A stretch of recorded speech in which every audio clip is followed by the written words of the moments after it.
Hola amigos, ¿qué tal? ¿Cómo están? En esta ocasión tengo el gusto de compartir con ustedes un episodio de podcast en el cual fui invitado a participar. Ese podcast es de mis amigos Padrino y César Jiménez.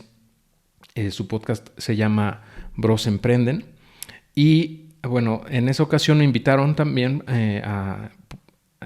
para en conjunto también hacer una entrevista a Jim Cockrum.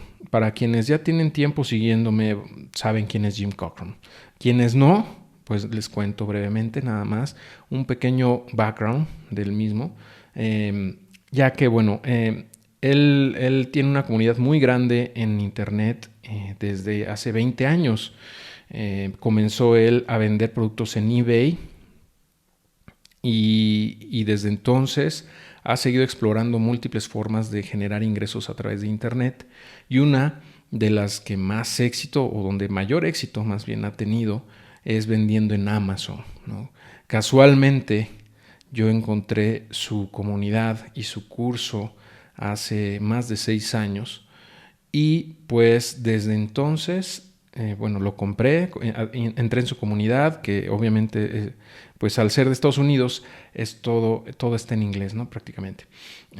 No obstante, bueno, me integré, fui de los pocos primeros latinos que entraron allá en ese entonces, y en ese momento es cuando empezaba a despegar el negocio de FBA, o sea, de Fulfillment by Amazon, que es esto de poder usar la logística de Amazon para poder enviar tus productos a sus bodegas y que Amazon se encargue de la logística de distribución, de entrega al cliente de esos productos una vez que se venden.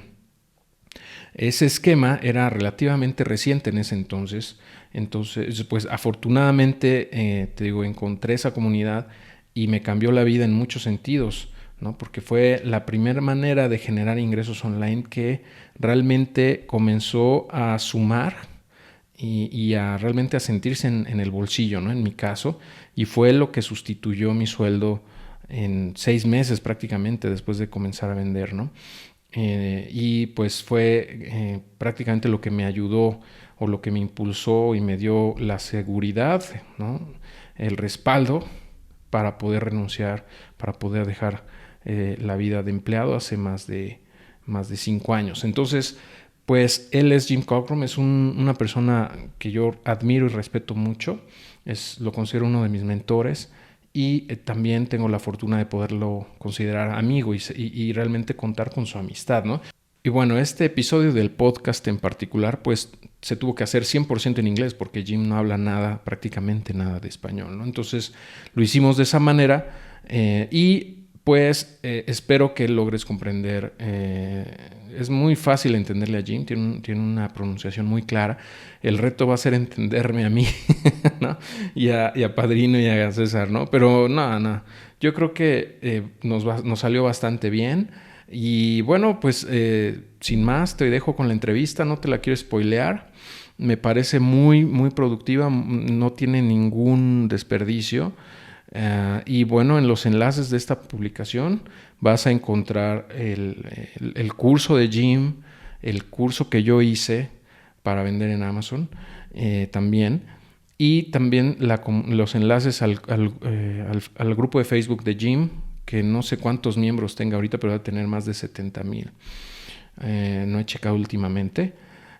Y también los libros que ha publicado, ¿no? Especialmente el de Silent Sales Machine, que pues ya va por la 10ª, 11ª edición. Es un libro muy pequeño, pero que es muy, muy, muy digerible y muy padre para que... o sea, a mí, en mi caso me ayudó a realmente otra vez a recalcar el tema de que sí era viable construir múltiples fuentes de ingreso en línea, ¿no? Y también te recomiendo muchísimo que te suscribas al podcast de Bros Emprenden, al canal de YouTube de Bros Emprenden, y te unas a su canal de Telegram también. Te voy a dejar también los enlaces, ¿no? Para que, bueno, si te interesa todo este tema de vender en Amazon, creo que es una excelente comunidad que apenas está empezando, pero que tiene integrantes muy, muy comprometidos, que están empeñados en ayudar a la gente. Entonces, te dejo sin más con el episodio, tal cual lo voy a dejar así como como se reprodujo en el podcast de Bros Emprenden. Bueno, gracias a Padrino y a César de nueva cuenta, no nada más por invitarme, sino también por permitirme usar este contenido para mi canal, ¿no? Para mi podcast. Ok, perfecto, comenzamos. Bros Emprenden Podcast es un experimento social en donde juntamos a los mejores vendedores de Amazon en un equipo multidisciplinario con una finalidad en común: crecer juntos y hacer dinero como consecuencia.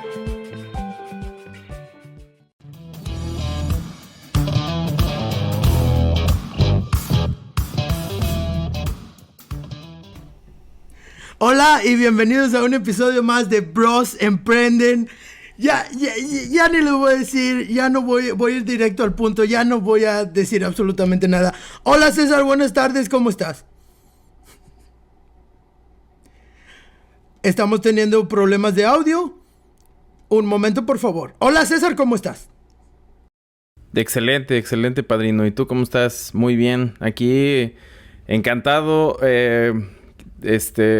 Mucho honor en el episodio que viene. Va a estar súper padre. Adelante. Ya, también quiero saludar a otro invitado especial. Ya no voy a decir ni quién está ni nada, pero otro invitado especial. El único, el inigualable Master Sosa. Bienvenido, Master Sosa. Hola, Padrino, ¿qué tal? No, pues un placer estar aquí con ustedes nuevamente. Ya es la segunda vez que me invitan, muchas gracias aquí. Y en esta ocasión, bueno, pues con mayor gusto todavía, porque tenemos aquí a Jim Cockrum, un amigo mío muy entrañable, que como saben, pues cambió mi vida en muchos sentidos y pues también la de ustedes y la de mucha gente. Entonces, pues estoy muy emocionado de estar aquí con ustedes. Les agradezco la invitación que me hayan hecho partícipe de esta entrevista también. Muchas gracias. No, sí, Héctor, no debes de spoilear el podcast. No tenías que haber dicho quién estaba con nosotros. No te creas. No, es mejor que el Master Sosa lo presente, ¿no? Y estábamos hablando de que este es un episodio que es un parteaguas, ¿no? Porque de aquí estamos hablando de que nosotros, que somos la nueva generación de vendedores, estamos posicionándonos en los hombros de los gigantes como Jim Cockrum. Y en este momento voy a cambiar inglés para darle la bienvenida a Jim Cockrum. Jim, it's a truly honor to have you here. Thank you so much for everything you do, for everything you share, and for being here. Gracias, mi amigos. Mucho gusto. You got it. You see, you know more Spanish than what you said you know. Yes, sí, un poquito. But thank you for doing this episode in English so I don't hurt myself or say something foolish. No. Thank you so much. We're expecting that our audience speak or at least understand a lot of English because, we are very close to the United States. Gracias, mi amigos. So, Jim, tell us about your story, please. How did you start in a 5 minutes? Because everybody knows you here. So, but for the new listeners, just tell us your story about how did you start your group and everything. Yeah, sure. I think all of us enjoy telling our own story, and we can go very long given the opportunity. But I want to make sure that the listeners understand from the very beginning of this show today that my only purpose being here is to make sure that they get something that they can use, that's useful, that helps them grow their business, improve their financial position. That's why we're here. My story, I could talk for far too long and go into it, but let's just say I've been using the internet creatively for over 20 years to launch and grow multiple income streams. And my team and I have helped thousands of other people do the same thing. And, I've got a beautiful family. I've been married for coming up on 26 years to my wife that we met in college, and 5 kids, one of which, three adoptions, and our only daughter is actually from Guatemala. So we spent about 4 months in Guatemala when we adopted her, and I picked up a little Spanish. We speak a little Spanish in our home, but I'm certainly not fluent. But that's probably enough of my story. I want to deliver content. And that is awesome. So, no, thank you. We all know you. So, So, Cesar, do you have another question from the only one, Jim Cockrum here? Yeah, like I was saying, this is such an honor to have you, as an invited over here in our podcast. We've heard on your podcast. I've heard Hector, and then I've heard all of your episodes. So I pretty much know everything you said on your podcast. And thank you very much for all the content you deliver to every one of us. And let me start with a small question. What opportunities do you think, or do you see in Mexico's marketplace, since we are here in the U.S.? Well, but sure. Hector is in Mexico. Right. Well, I see the internet, and I'll answer your question, Cesar, but I want to put a little platform a little foundation before I answer your question. What the internet has done is level the playing field. And what that means is it no longer matters where you live. It's really irrelevant. Where you live represents advantages and opportunities and perhaps challenges that other people don't face, but the internet's the same for everyone. So the playing field is literally level now. Let's take the Amazon opportunity as an example. And that's just one of many examples I could give you, but let's talk about Amazon. It doesn't matter where you live in the world. You can buy and sell products on Amazon.com US. Doesn't matter where you live. We have students in countries where Amazon doesn't even exist. I have a student, for example, his name's Joseph. He lives in Slovakia. If you walked down the street in Slovakia and talked to 100 people and said, "What's Amazon?" They would say, "I don't know what Amazon." They've never heard of it. They don't have Amazon there. But Joseph has a thriving business on Amazon.com, buying products in the U.S. that he sends to a partner in the U.S. who preps those products to be sold on Amazon in the U.S. to U.S.-based customers. So Joseph in Slovakia is running an Amazon business in the United States. So where you live does not matter.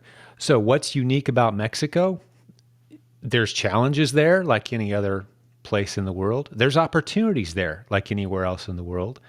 And perhaps one of the best examples of evidence of that, of the proof of what I just said, is the guy sharing the screen with me. I hope I'm pointing the right way. Hector. He has built an incredible business from Mexico. And just to brag on Hector for a moment, he and I had a conversation. It's probably been 7-8 years ago. And I asked him, why don't you move to the United States? You're very successful. There's opportunity here. You could expand. You could be closer to the hottest products and to the sources of finance. And we'd love to have you. And he said, no, my heart is in Mexico. I belong in Mexico. I want to bring the opportunity to Mexico. And that has always stuck with me. It challenges me because I think each of us have opportunities right where we are now, where your family is, where your friends are, where those people you know, the business owners. There's opportunity there. You don't have to leave where you are. So your question, Cesar, is what's the opportunity in Mexico? It's the same opportunity that we all have. If you're using the internet right now to listen to this podcast, you literally have all the opportunities in front of you that any of the rest of us have. It's just a matter of mindset.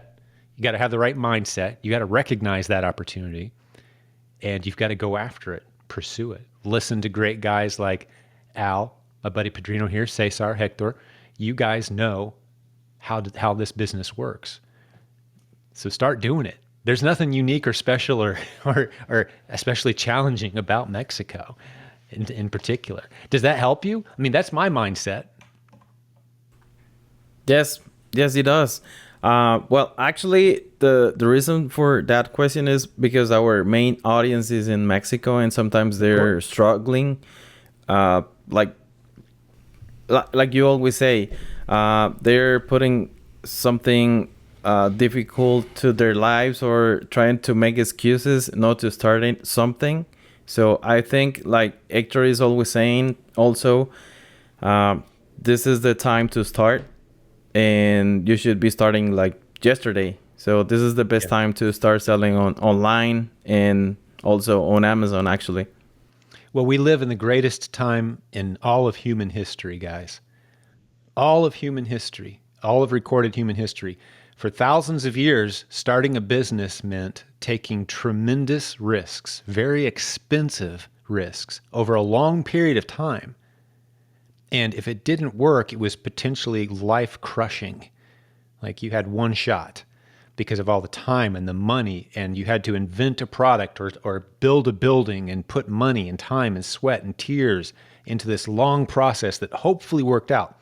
And we were all told, if you went to a business school up until the mid-1990s, let's say, we were all told, your odds of success are very slim. You probably will fail. 9 out of 10 businesses fail in the first year. That's what we were taught in business schools. And for thousands of years, that was true. In the last 20 years, the rules have changed. You can start a podcast like this one with an inexpensive microphone. You don't have to go spend $200 on a microphone. You can use one of those cheap earbud microphones and go to a cafe where they have internet and record a podcast, create content, get your message out, begin sharing from your heart, attract an audience, find unique products and sell 1 or 2 or 3 of those unique products on a global marketplace. You can have an international business in a few hours. With very limited resources, you can try different business strategies. That's never been possible in the history of the world until the past 20, 25 years. So there's literally no excuse left to not try, to do something, even if you have very limited resources. The fact that you're hearing this podcast right now tells me you have everything you need to launch a successful business. Boom. And yeah, on that regard, I'm Jim. I'm your fan. You know that I hear all of your episodes like several times of your podcast, and it's a long podcast. And I have been in your proven Amazon course. I finished it in like a month. But the most important thing that I learned from you, it was that you start small. I mean, most of the people when they don't have a course or something, they go to YouTube and start watching the gurus with the Lambos and the yachts and the beautiful women and everything. Yeah, we know that, right? But and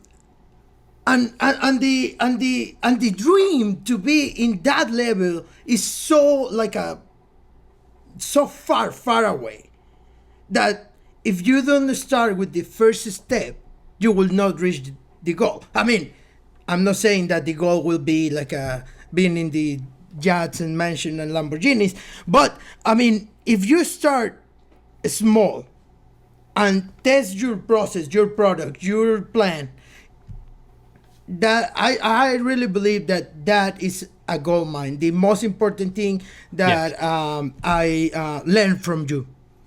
And thank you. Well, that's really there's two ways the game has changed in the last 25 years or so. There's 2 big changes.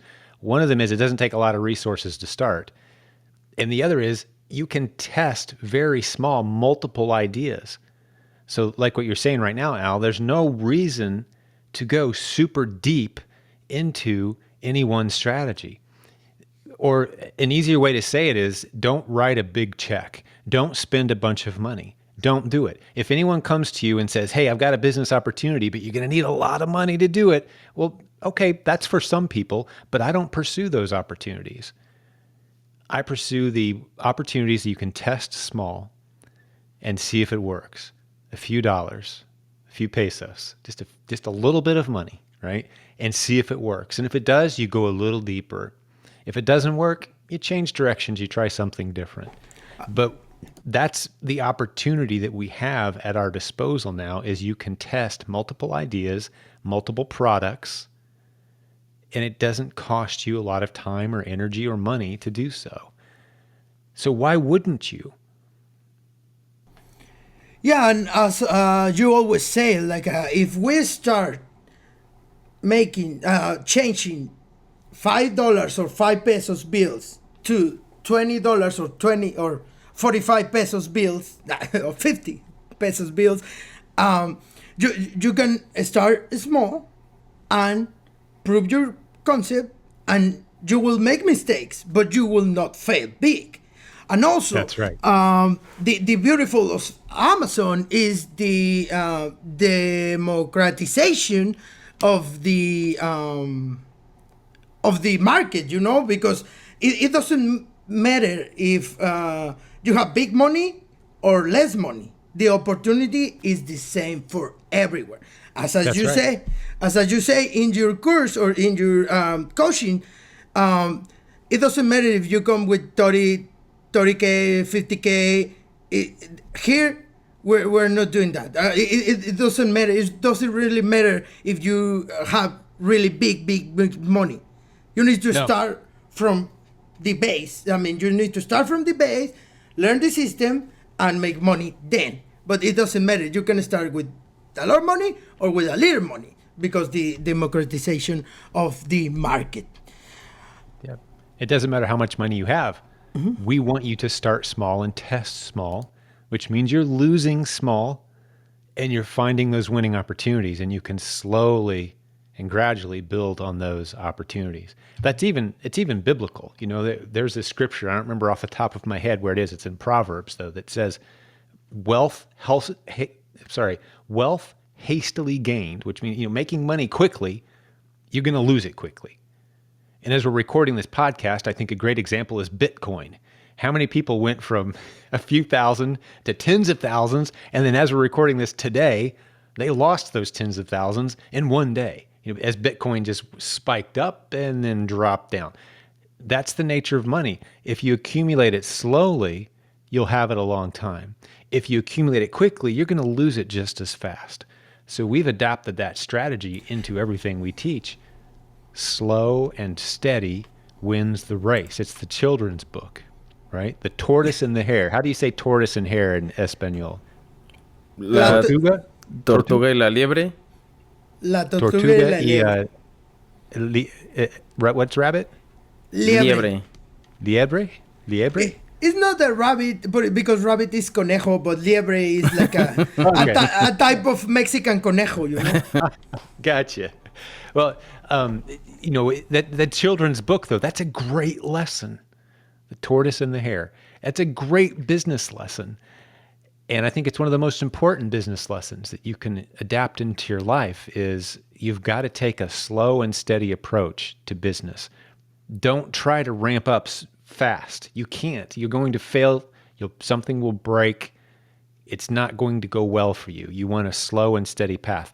And Amazon represents that opportunity. You can sell just a handful of items at a time. You don't have to go buy 100 or 1,000 units of anything. You can buy 1, 2, 3 items at a time and test very, very small and build up slowly and be selling to millions of potential customers within just a few days. So, Hector, can you tell us how do you meet Mr. Jim Cockrum? Well, sure, of course. Well, it was about maybe 6 years ago, I think, in 2015, when I was looking for online business opportunities. I was looking for several ways to, build online income streams. I had failed like 2 or 3 times trying to do several things, and I stumbled upon the Amazon business opportunity, but I was trying to do it with the less amount of money as possible, because I couldn't afford a $5,000 online course. I actually knew about this business opportunity because I attended a webinar where they were pitching that kind of courses, and I said, well, I cannot afford this, and so I started to research online about, alternatives. And I found the Proven Amazon course and the My Selling Team community. And then I walked back and I did it like in a month, just like you, Patrino. And I started selling. This approach that James teach is the same approach that I teach to my students. Basically, this approach is start small. Even if you have the money, you have the big pocket, you don't have to invest a massive amount of money. Actually, you shouldn't. And this approach of Jim that it is inch deep, mile wide. That is deep, mile wide. Yeah, that is about testing several products and only going deep in those that you find really potential, and that potential is you find out that the market tells you actually what those products are, because they buy it. When they buy your products, you know that they want it, and then you can go deeper on those products. And this approach is the same I use. I've been using it for 5-6 years now. And the slow and steady wins the race, as James teaches. I'm a living proof that it works. So that's the way I met Jim. And then I went to the Consult, Expand, and Sell conference that now it is known as Proven Conference in 2016, I think. And well, that's where I actually had the opportunity to talk to Jim for the first time, and that's where we became friends. We talked about Mexico, yes, yeah.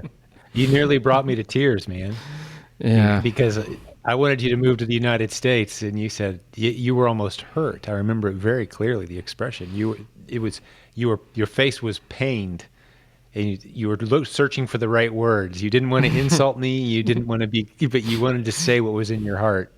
And I'll remember it the rest of my life. You truly have a heart for Mexico, and you're right where you are supposed to be.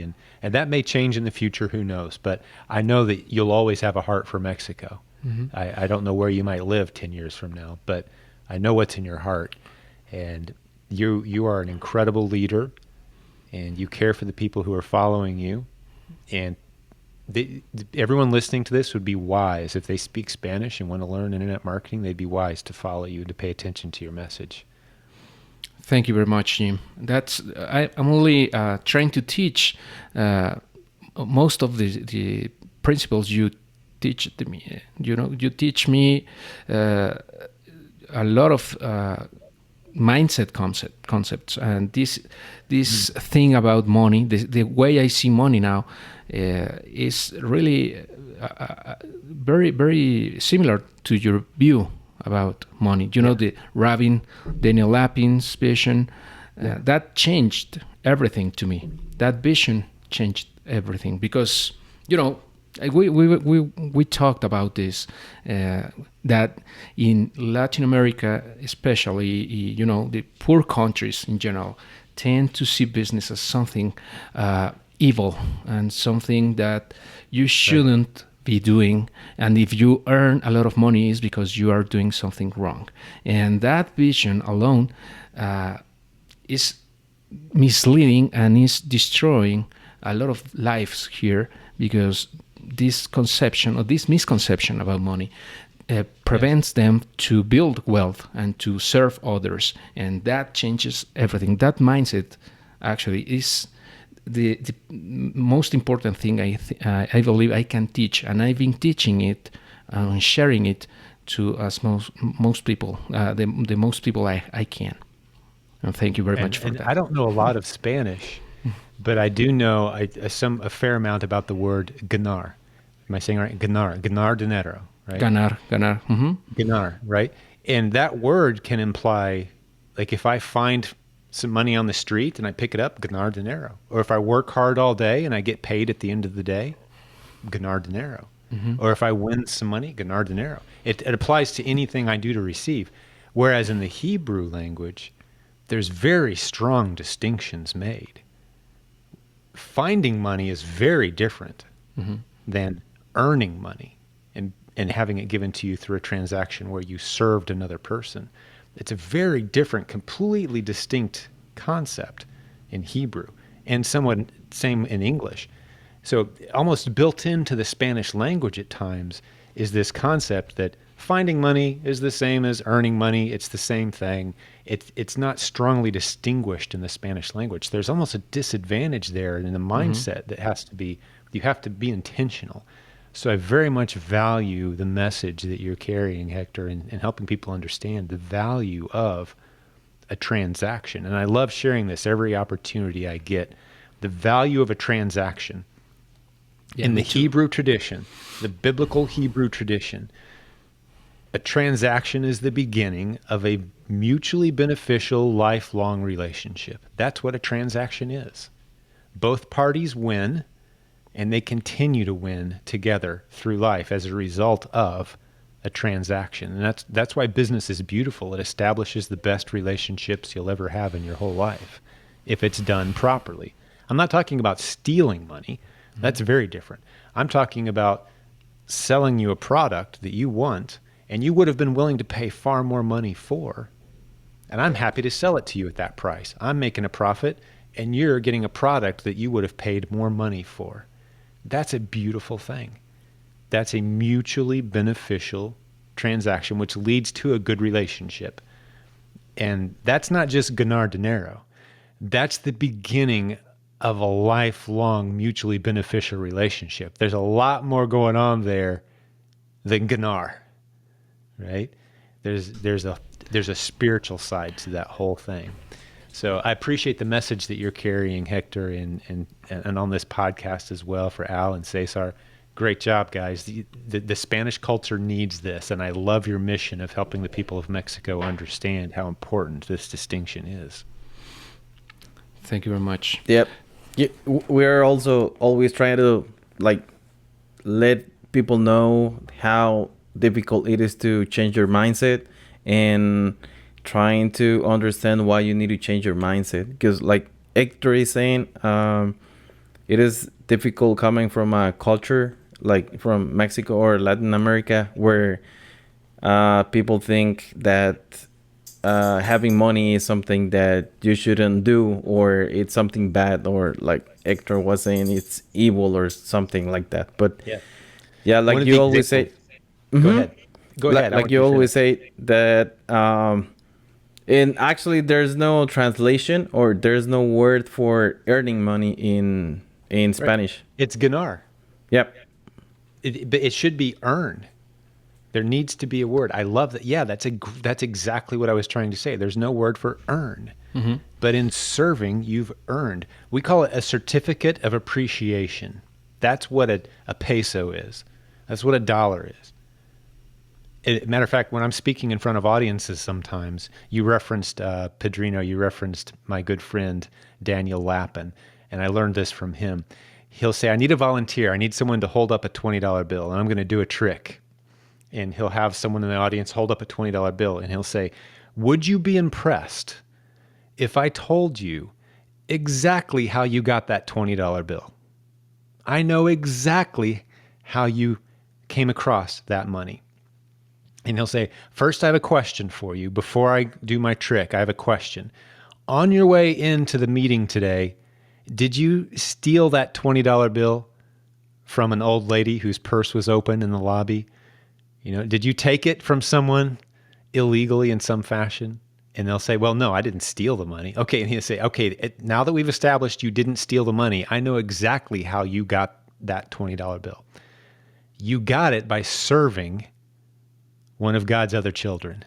That's the only way there is to get the money. Either a friend gives it to you willingly, or you earn it by serving another one of God's children who willingly gave it to you in exchange. So we call it a certificate of appreciation. It's evidence that I served one of God's other children well. That's all money is. It's evidence I served well. And a good transaction is one that begins a mutually beneficial lifelong relationship. So I teach my kids that a good transaction is one where 6 months later, both people think back to that transaction and still think in their head, that was a good deal. Right? It's because that means there's a relationship behind the transaction. That means both parties truly did benefit. So yeah, that's a mindset shift for a lot of people, but that's how you have to see it. That's how money works. That's God's gift to us, is monetary exchange. It's biblical. It's established in the Bible as a concept. Money didn't just randomly happen. It came out of the Hebrew culture, and it's a biblical concept for those who want to study. Yeah, Daniel Lapin's materials are fantastic. That's actually my favorite podcast is Lapin's podcast. Yeah, very awesome. I also hear that podcast. Very, very, very good podcast. But so that shift in mindset is very important because right now in Amazon Mexico, for example, we have Intel. Last year, the Amazon Mexican market grew 48%. I'm sorry, 23%. Last year. And we have also Intel that this year is already growing 48%. So the opportunity is humongous big for everybody, either for the sellers that we are here and we can send stuff to sell in Mexico, because right now the sad thing that is happening in Amazon Mexican market is that is flooding with the Chinese products. Why? Because the Chinese, for the tariff, they are doing some tricks at the border, to pay less taxes for import the stuff, and it's cheaper from them to storage those products or those widgets in Mexico. And also they can send in Mexico. So it's a beautiful deal from them, But the opportunity here is that the Chinese sellers are not sophisticated. So they are just throwing like a products in Amazon Mexico, and they don't care. They are selling in the United States, Right. But that mindset that we can compete in global markets is very hard for our Mexican audience. It took me a lot of time for me to educate about a mindset and markets and competitiveness and all this stuff because I have been spending 10 years here. But for the Mexican population, it's very hard to believe that unless you are Hector Sosa, that's why he's Hector, right? But for everybody else, and that's why he's here. But it's very hard. It's very hard to believe that we can beat the Chinese or we can compete with a global economy, no? Yeah. But this mindset and these principles can help us shift the mindset. Actually, it is quite difficult to people anywhere in the world, I believe. But here in Mexico, at least I see that our culture is somehow programmed to believe that we cannot achieve big things, that we are not meant to greatness.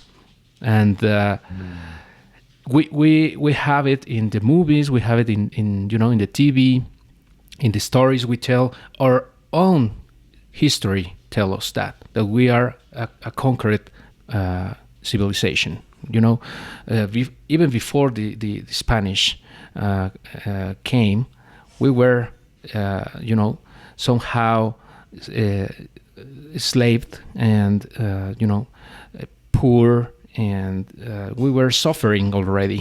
So our culture comes from there. So it's really difficult. But once you see, and that what helped me to really believe that we were really capable of anything. As any American guy, was the first time I went to the United States in 2008, I believe, as a grown-up. I went when I was a kid, the Disneyland thing and so on. But the first time as an adult was in 2008, and when I was arriving to Atlanta, and I saw the beautiful houses there, beautiful pools and gardens and big houses, and I said, if these guys can do it, why not? Why I can't? Why cannot I do the same? And why we in Mexico cannot live like this? Is possible. As Jim just said at the beginning of the episode, the internet is leveling up the play field to everyone. So I absolutely agree with you, Jim, and that's why I have no plans to move from Mexico, because I can do more impact, actually, I think, living here in Mexico, because I'm serving a lot of people that needs to listen and needs to understand and needs this message. And that's in so many ways thanks to you, Jim. When I saw you and when I saw the audience in your conference, 500 people there, and they all have the same mindset, the mindset of helping each other and build relationships and achieving goals together and going forward together. That changed everything. So I appreciate that every day, and thank you very much, Jim, for that. Thank you. I think what I'm going to have to do with this episode is play it for my full audience, because I'm having a fantastic time. I love this. I might use it as one of my own episodes if that's okay. But I want to go off of what Hector just shared and say, you talk about leveling the playing field. I like to say it this way, guys.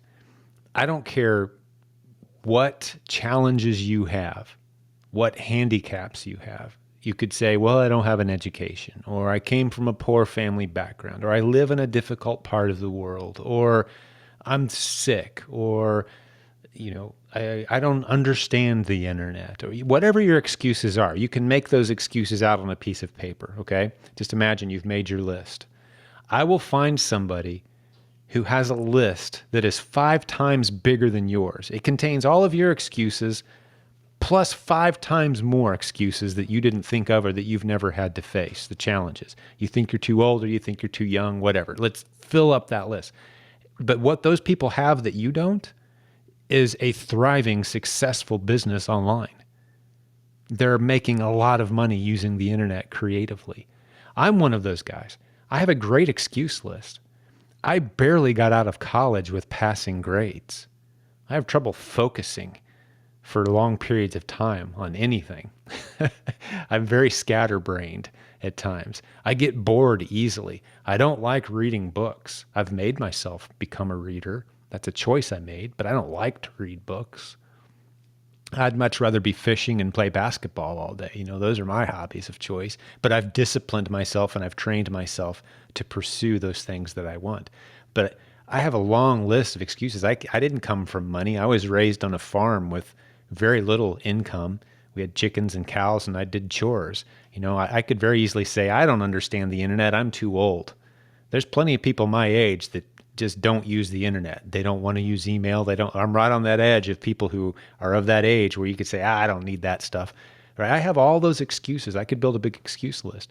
But yet for the last 20 years, we've sold millions of dollars of products and helped tens of thousands of people around the world launch and grow businesses. Why? Because I made the decision to pursue it. It's a decision. Your excuses simply don't matter. It's whether you decide you're going to pursue the opportunity or not. It's a decision. That's all it is. So whatever your excuse list is, and that's something I love about our podcast, guys, is I've had Hector on there. I've had other guests on there from around the world, people with different challenges. They barely speak any English, or they're bedridden, literally. They can't leave their bed. they're in bed all day, every day. And they're running a successful internet-based business. They've got multiple streams of income.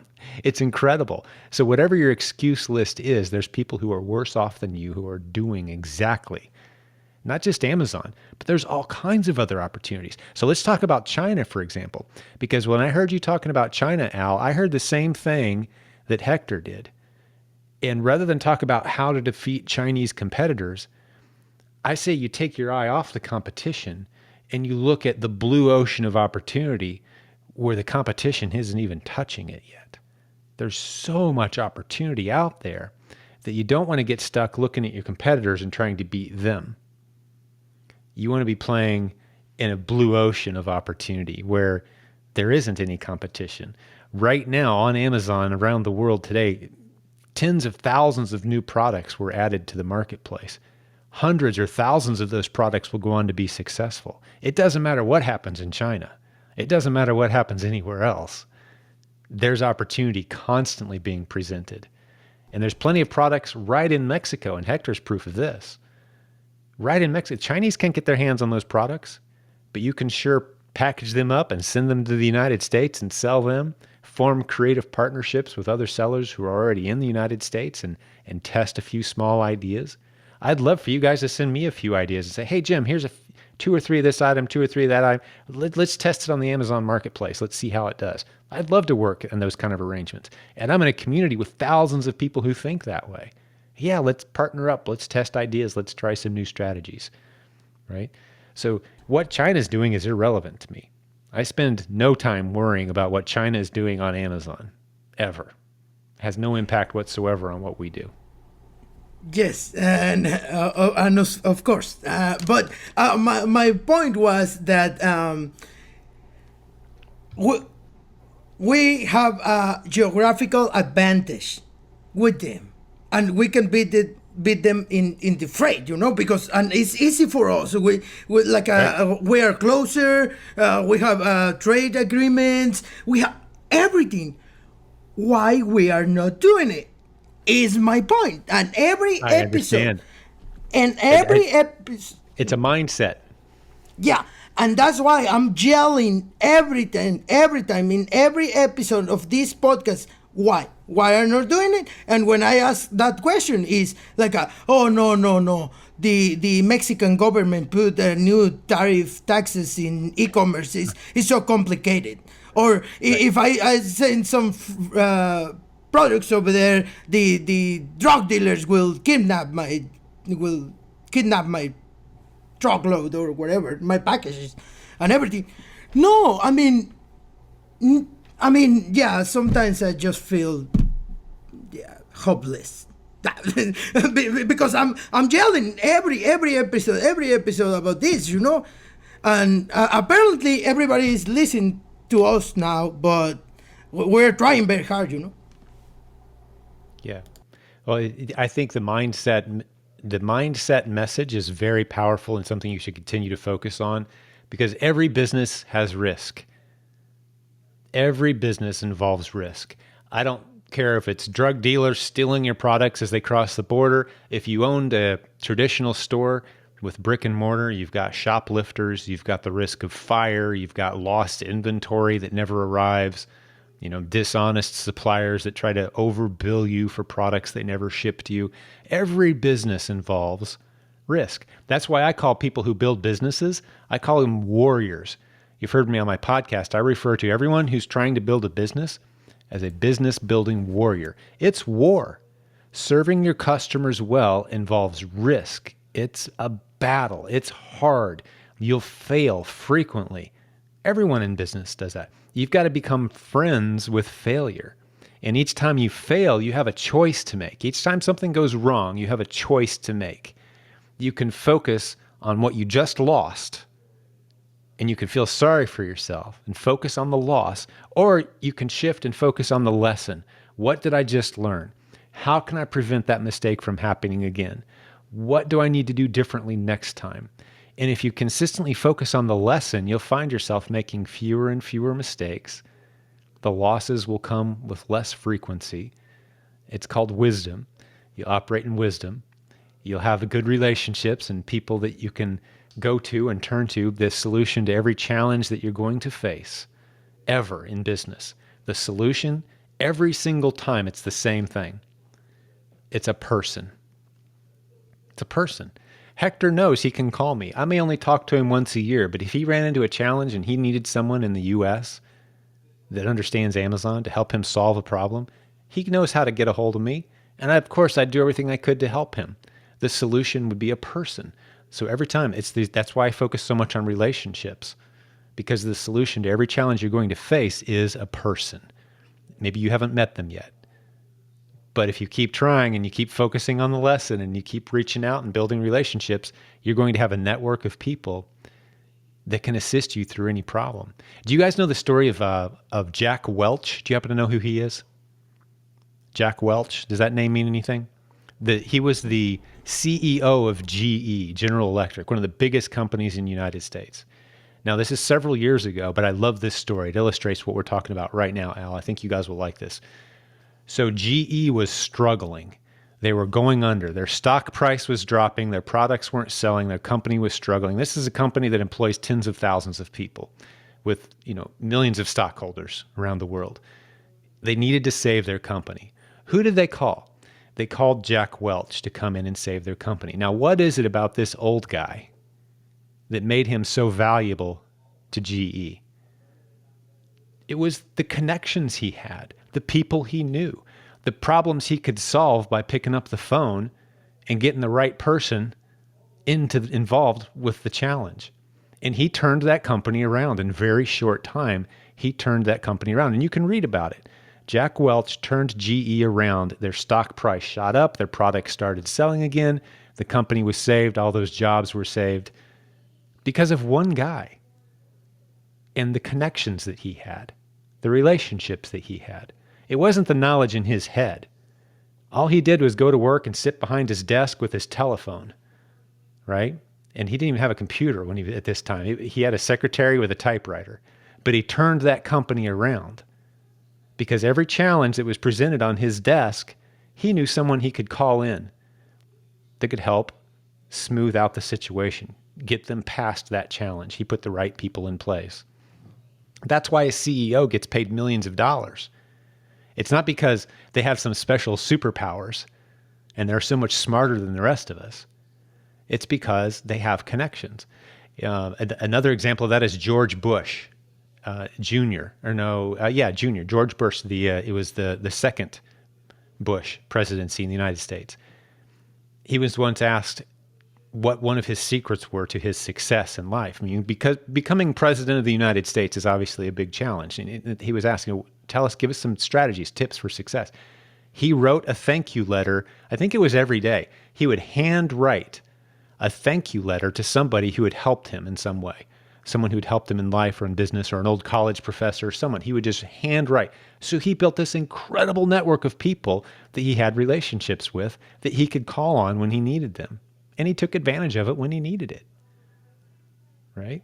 So that is a huge advantage, and that overcomes any challenges that you're going to find. But it does take effort. Relationships don't just happen, they take effort. I'm talking too much, I'm afraid. No, of course. It's right. Of course not. Yeah, relationships is everything. Sorry, Pedrino. Relationships is everything. And that phrase, it is one of the I believe most important from the message you have, because we underestimate the power of relationships. In Mexico, we see that as we call them palancas, which is the guy who knows the guy who can make easier the things to you. Maybe avoid paying taxes, or maybe don't pay that fine you have. Cheat on something.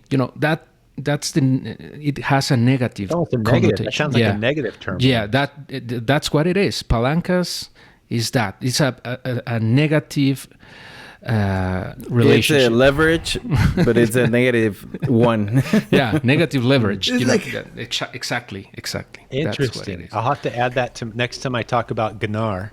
You said palancas? Is that correct? Palanca. Palancas. You know, the thing that we use to change the gears when we are driving, this kind of thing that you use, this stick. I don't know how to say it in English, but The that's stick shift. Yeah, the stick shift. That's the term for palancas. So, Palanca. yeah, I don't know why we chose. No, it's another great example. I think culturally there are some potential disadvantages if Spanish is your only language and you think of anyone who can help you as almost like an unfair advantage and you're manipulating the system and getting me out of a fine for speeding is the same thing as helping me solve a business problem. It's both a palancas, right? No, those aren't the same thing. One of them is an illegal, immoral activity. I actually heard a story one time about a guy who went to a friend of his who was a judge because he had a ticket. So he'd got a speeding ticket, but he knew the city judge. He was a good buddy of his. He went to church with him. He went to the judge and he said, hey, could you take care of this for me? And the judge said, yeah, I got it. No problem. I'll take care of it for you. It was like a $200 speeding fine.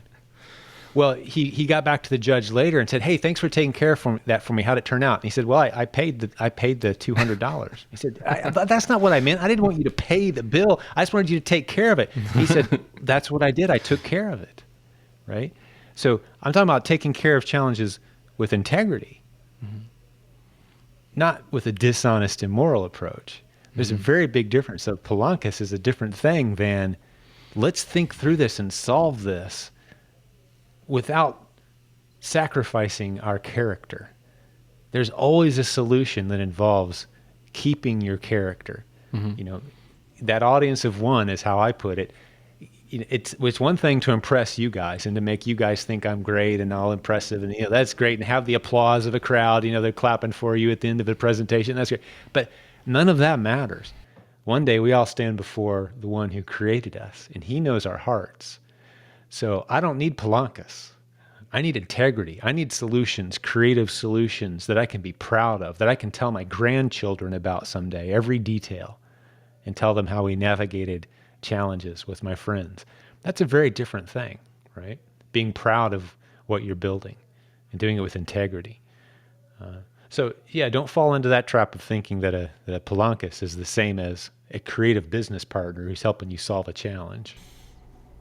No, we always say like together we will win.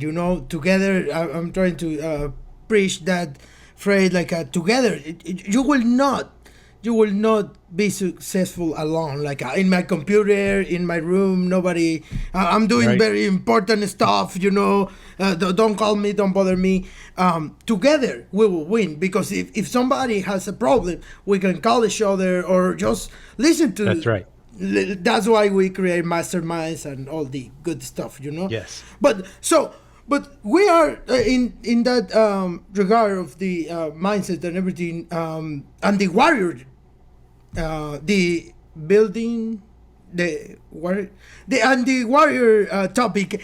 I want to say like we are the new warriors, We are building warriors. Yep. Sorry, thank you. Business building warriors. We are the new generation that. We have been trained for the best of the best, Jim Cockrum. So, no pressure, no rush. I mean, yeah, you are doing great, Jim. But we have been training with the best, and we have a lot of responsibility for the generations to come. And that will be part of your legacy because at this point, it's not about like a money or selling the stuff on Amazon. It's about the legacy and the new generation and the things that you have been building for 28 years.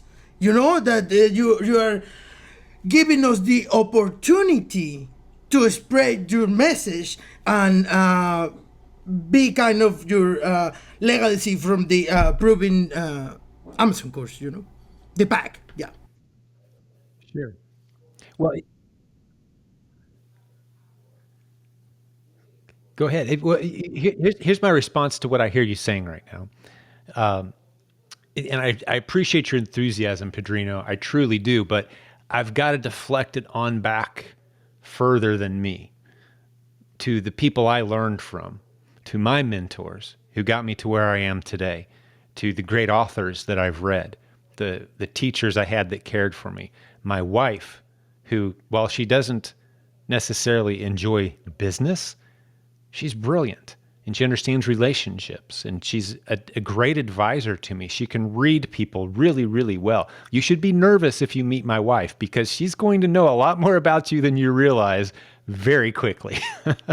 and she's told me about people long before I figured it out myself and the person revealed who they really were. She can see into people. So I've got this advantage of all these great people, these mentors, people who have spoken in my life, and these timeless truths. I don't say it lightly when I say the greatest book ever written for business success is the Bible. The lessons in there are simply incredible. There's a few thousand years of what we call a longitudinal study, which means you look at a group of people over a long period of time. That's what the Bible is. And it's continued to apply today. The advantages that you get from applying those principles. So all I've really done, Pedrino, is I've taken those timeless principles, those proven strategies that have worked throughout history for building a business, and I've applied them to e-commerce. I didn't invent anything new.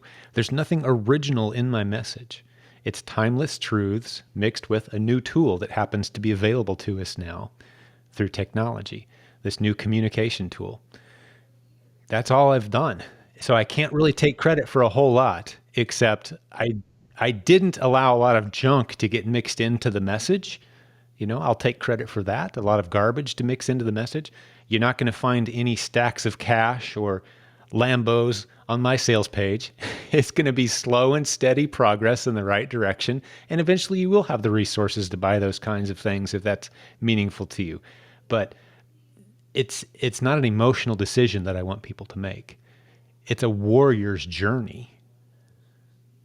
If you're going to go on a warrior's journey, you're going to take an oath and you're going to commit to that path. And hopefully you're not doing it in a moment of, enthusiasm that you're going to regret later. It's a serious life decision to go down the warrior's path. You're going to be misunderstood. You're going to be misjudged. You're going to have people doubt you. You're going to have friends and family think you're a little crazy until it starts working, and then they want a job, right? But you're going to have those challenges along the way that you've got to commit to that path over the long term. I think warrior is the best word I can come up with. It's a warrior's journey. It's hard. There are casualties. You'll see friends fail and fall, but you stay the course of that journey you're called to. And I'm honestly not trying to build a legacy. If I'm forgotten when I'm gone, I'm okay with that. But I want to do what I do with excellence with the time that I have from that audience of one, right? I'm serving him. I want God to get the glory for the work that I do. And I want to serve my family and my customers well with the time that I have and the resources that I have. Yeah, no, of course. Well, yeah, I will be not more excited than that. No, but to my point, I understand. But to my point is that the things that you build, all the community of coaches, the proven Amazon course, everything you have been built is because your leadership and your integrity. Without that, you cannot hold it. The big community, the big everything you have built, you cannot sustain it if you don't have integrity and leadership. And I understand that we just have one big boss and the community of one. I understand that. I get that. But the things that you have been built are very amazing, and it have been changing so many lives that, we can spend hours here, but we felt very inspired from you. From not for your person, not for Jim. See, it's because the things that you have been create is not your person, your human presence, and the legacy that I'm talking about is not, I mean, we're not related, I mean, whatever, but I mean, it's for your knowledge, and the thing that you build is in our legacy, because that already changed my life. And that is what I'm talking about.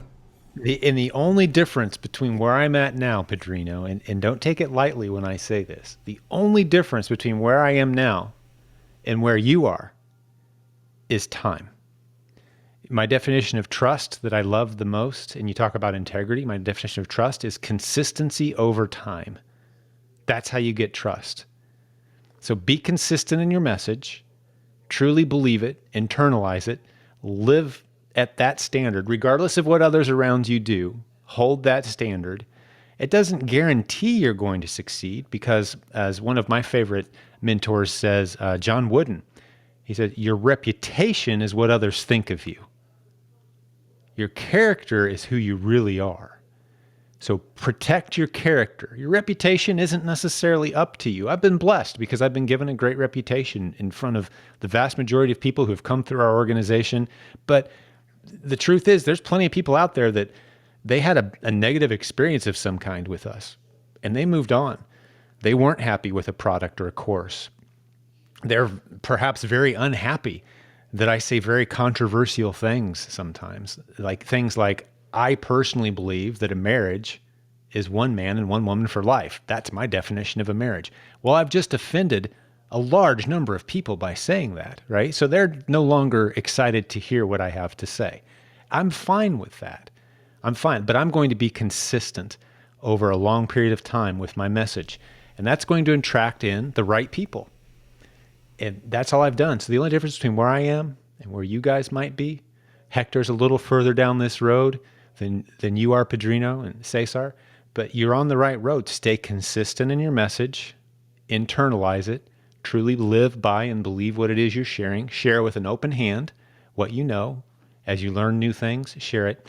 And I think one of the secrets to success long term, if you think of some of the gurus and experts and people that have large audiences in this industry, one of the things that I stay away from is being thought of as the guy at the middle of the organization, meaning here's a guy and he has a bunch of followers. I don't want to be a guy with a bunch of followers. I don't need Hector to follow me. I don't need Padrino or Cesar or anyone listening today to follow me. That doesn't do anything for me.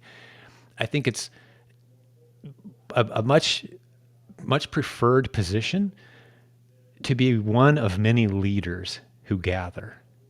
I want to surround myself with leaders that I can lean on and rely on when I need them. And perhaps I'm the guy that opens up the door and turns on the lights and sets up the seats. That's irrelevant. Maybe more people know my name than they know your name. That's irrelevant. But we're leaders. We're a community of leaders. So I don't want to be a guy who has fans and followers. I want to be a guy who's a part of a community of leaders, business building warriors, all engaged in the same battle, trying to serve our customers well, learning from each other, leaning on each other, and growing together. So if I have a stage, I want it to be a big stage. And I'm not the only guy on the stage. It's everybody who is capable of leading and has a message of integrity to share. That's who I want on my stage with me. So that's why I'm so resistant to be, my definition of success is very different than most people's, I think. It's not how many people who know who I am. It's how many leaders am I surrounding myself with that I can lean on and learn from, because the crowd will always be smarter than any of us. I don't want to be the smartest guy in any room I'm ever in, and I'm not the smartest guy right now.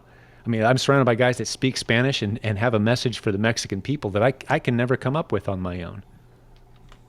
Yeah, no, thank you for that. Jim, we want to be respectful of your time. I just want to touch on Hector and Cesar. Guys, do you have any other question from Jim? Last question. You, Hector, go ahead.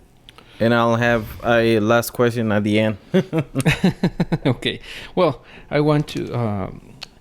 I was thinking about when you were talking about failures, which is a really important part of the journey. And we will fail, and sometimes we'll fail massively. And Yes. As you know, the higher we go, you know, the bigger the potential hit is quite bigger. And so in this journey of 20 years you've been at this point, you know, if you're comfortable sharing some of your biggest failures, just to give people a look, you know, a little taste of how hard can you fail and what it takes to recover or to keep going forward, even if you fail so massively, because we all fail. I've been failing for 7-8 years now, and I'll keep doing it. But I would love to hear from you, which you have more than double the time I've been here. So I think that should be, it will be very useful for the audience. There's a lot of wisdom in that question, Hector. I appreciate that so much, and you're absolutely right. The longer you stay on this path, the more, you've all heard that, with a lot of money comes a lot of problems. You've heard that. And it's somewhat true. The more resources you have, the more things you have to take care of, the more work it is. I'm not complaining about being blessed, but there's a lot more opportunity for something to go wrong if you have a lot of things moving. And if I think back, I have a different definition of failure. To me, a failure isn't a bad thing. A failure is a lesson. Now, ideally, you've positioned your life and your business so that when those failures happen, they aren't costly to the degree that it sinks what you've been building. So the real trick is, the discipline is, you don't want to try to stop failing, because you're always going to fail. Failure is inevitable. It's going to happen. If you stop failing, it means you've stopped trying, you've stopped testing, you've stopped growing. You have to embrace failure, pursue failure. It's almost like if I'm teaching someone how to succeed in sales, I tell them, go after as many no's as you can get. You want to hear the word no constantly. You want to learn to love the word no. Embrace it. It means you're on the right path, because there's only so many no's before you start hearing yeses, and then you get good at hearing yeses, and you hear a lot more yeses than no's. But you always want to be hearing no, because that means you're stretching, you're expanding, you're trying. So you always want to be failing. But where you don't want to fail is the internals, the things that really matter. You don't want to fail in your faith. You don't want to fail your family. You don't want to fail in your fitness, right? You don't want to fail your friendships. You don't want those things to fall apart, those important F's that really matter. And the finances, they're going to stay solid if you keep those in line. Your business is going to be just fine. So you don't want to fail in the relational areas, the areas of life that really matter. And you're going to do great. It's okay to fail with your money, because remember, we said at the beginning of this podcast, we're taking small risks. I'm not going to go out tomorrow and put 90% of my bank account on some kind of gamble risk that I think and hope might work out. I don't care what the odds are. I'm not going to take that risk. It's just not necessary. I'm going to pursue slow and steady growth in the right direction. So absolutely, we buy products that fail. We bring new coaches onto our team that don't work out. I'll pursue a relationship with somebody and they end up not to be who I thought they were, and there's a bunch of wasted time and effort and energy. Those things happen, right? But internally, I'm protecting the things that matter the most.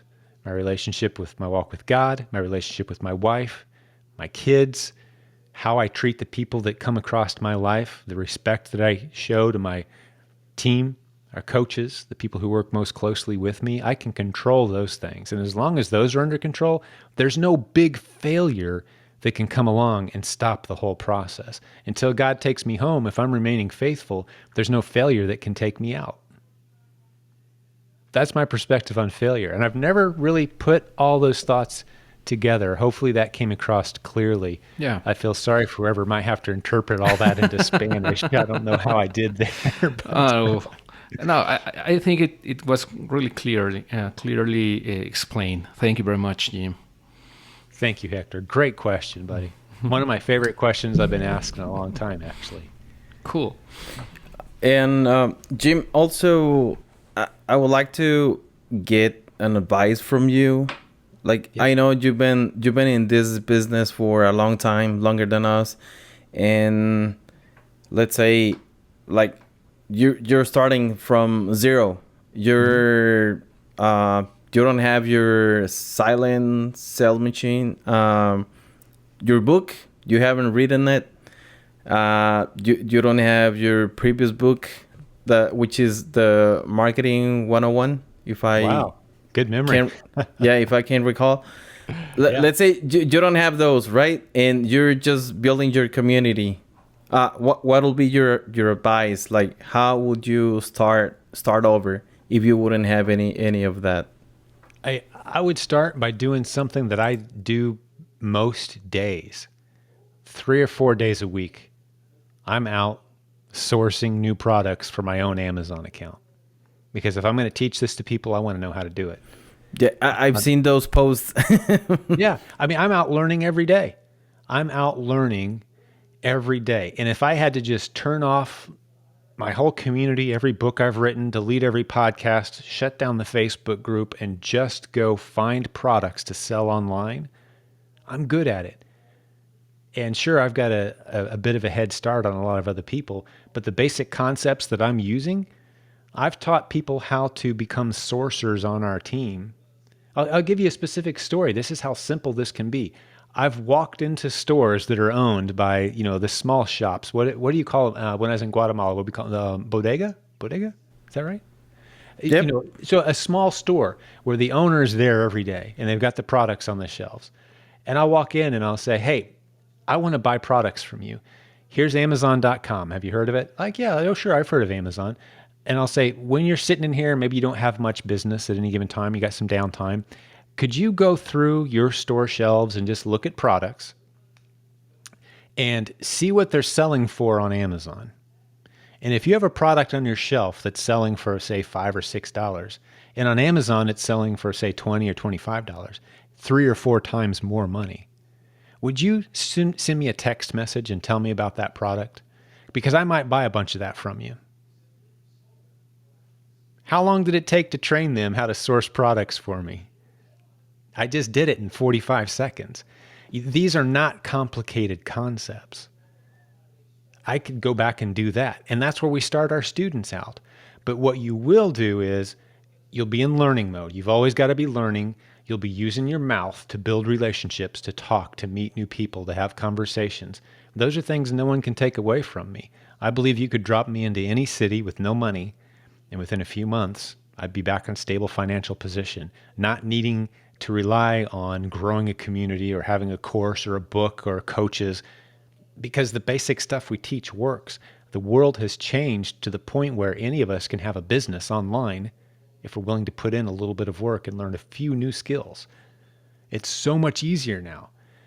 I almost feel like we would benefit from going back to, let's say, the mid 1960s and trying to build a business for 6-8 months. We'd all fail miserably. Just extremely difficult to build a business and to succeed during that era, anywhere in the world for the most part, unless you had a whole lot of money to put at risk. And you jump forward to now, and anybody with a few dollars and access to the internet can have an international business in a few hours. And yet we sit and we complain and we worry and we talk about the competitors and, oh no, Amazon changed its rule again. We've gotten a little complacent, I think, because we do live in the greatest time in human history to launch and grow a business. And I fully believe that if I had to start all over again, it wouldn't be that long at all before I'd have a story to tell, and I'd have people willing to listen to that story, and I'd start to grow an audience again, and I would share my story with them while I'm growing my own business, and I'd be back pretty quickly. But the premise of your question is everybody who knows me has forgotten who I am. Well, that's not actually ever going to happen because I've spent 20 years pouring into the lives of others. And I know good guys like Hector and Al, and now you, Cesar, if I ever called you even a year from now, you'd take, oh, it's Jim. Great to hear from you. How can I help? Let's do something. Let's work together. There's value in that. That can't be taken from me. So that's my answer to your question, Cesar. Sure enough. That's awesome. And before Patrino starts asking more questions, I'm gonna let you know that since I started following Hector and I took the pack and all that, I've been also blessed with I left my work, like my job last year, so I've been working from home, and I've been selling on Amazon also, and been trying to build some different income streams like you are always talking about. So I just wanted to say thank you, like I was saying on the beginning, but I didn't want to let it pass before I tell you. Wow, that's fantastic. I'm honored. I truly am. Every time I hear about a dad who gets to be home because of something our team did around here, that is the biggest victory of my business. Because I don't know what it feels like to be a mom and get to be home.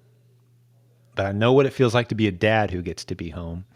And that is the most meaningful thing. Being here for my wife and for my kids, man, it's priceless. So, man, God bless you. Thanks for telling me about that, Cesar. It makes my day every time, man.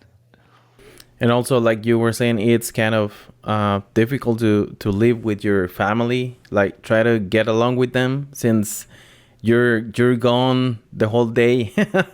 And now that you're living with them at the same house and everything, it's kind of difficult to work something, especially with what happened on last year with the pandemic, and we were all living together 24/7. So it was kind of crazy, but we did it. Yeah. Well, I'll take that challenge any day over being the dad who gets up at 5 a.m. and comes home an hour before his kids go to sleep. God bless the dads out there who that's their routine, and the moms and, all the single parents. God bless you. It's not an easy gig, but the challenges of all being under the same roof all day, every day, I'll take that any day over the challenge of trying to be a husband and a spouse and a parent that's gone, 5 days a week for 12 hours a day. I mean, it's unimaginable to me. And so I want to offer an alternative to those. And yeah, there's challenges being under the same roof, but man, the relationships, my kids genuinely are each other's best friends, and they truly respect and love their parents. And we're not a perfect family. We fight, we have arguments, we have disagreements, just like every family. But I'll tell one last little story, if you don't mind, on that front. This is whenever I talk about how our family fights, I say pretty much every fight my wife and I have, it's the same thing. We'll fight, we'll separate, and she'll come back on her hands and knees, crawling back to me, and she'll say, under the bed where I'm hiding, "You get out and fight like a man." So hopefully that translates into Spanish. Yeah, it does. It can be translated to any language, I think. Yeah. We all know how the husband-wife relationship. We all know who's truly in charge when the fight goes down. But no, I love my wife and I love being around my kids. But yeah, it's not always perfect. But man, it sure beats being separated from each other. Yeah. Well, so what else, Al? What else you got for me, buddy? Nothing. Thank you so much. Before we go, Proving Conference is coming. Where can people reach you? Please let us know. SilentJim.com. That's my podcast, and you can get into our Facebook group there. And yeah, we do have an event coming up in Tampa in July. If folks want to be, I don't know if many people are doing international travel these days, but certainly anyone's welcome. I'd love to have you there. theprovenconference.com if you can make it. And we've actually we've got the event in the black now. We've sold enough tickets that it's paid for itself. So now we're giving away scholarships for people who are financially challenged for one reason or another. It's been a rough year for a lot of people. So we don't want to charge people any money if that's what's going to prevent them from being there. We want them just to come. And they have to pay for your own travel, but Cesar and I, we bought tickets last year and COVID and stuff. So Right. we still have our tickets. So we'll see. If you don't use them this year, you use them next year, and we'll do it again. Okay. Yeah, no. Thank you so much, Jim. Final thoughts before we go? Something that you win? The best thing I can possibly leave everyone with is the greatest gift I've ever been given, and that's my walk with my Heavenly Father. And I'll just say a quick prayer for the listeners, if you don't mind. Is that okay? Yeah, no, go. Oh, but before you go, before that, Yes. let me just tell you, if you need something from here, Texas or Mexico, this is your mic. Reach out to us and we work together, okay? I mean, Awesome. or if you want to bring somebody and want to share a message in this mic is yours. So, Well, and I'll return that to you three gentlemen as well. Consider the resources and the audience and the community that we've built, this community of business building warriors, the leaders. You guys are on that team. So if you have ideas, if you see a gap that needs filled, let me know. Reach out. You see an opportunity where you need someone in the United States to partner up with you on some project, or you need some storage space or somewhere to ship some product or whatever. That's what this community is all about. We're building this stuff together. All right. So this microphone is yours as well, my friend. Thank you. All right. Thank you so much. Let's close this in a quick prayer. Heavenly Father, I just thank you for these three fantastic gentlemen. I thank you for the time we spent together. I pray that everyone who hears this message, that it will reach deep into their heart, that they will feel your truth in these words, that it will change and inspire their lives, move them down that path that you have for them. You have a plan of excellence for each of us. You have a purpose, a divine purpose for everyone who hears this. And I know that's true. And I just pray that you would help people find that. In the name of my Heavenly Father, I pray. Amen. Thank you, guys. God bless you. Thank you so much. That was awesome. Awesome, All right, Jim. we'll talk to Thank you. soon. See ya. We keep in Thank touch. you. Take care. Bye. See you soon, man. Bye. See ya.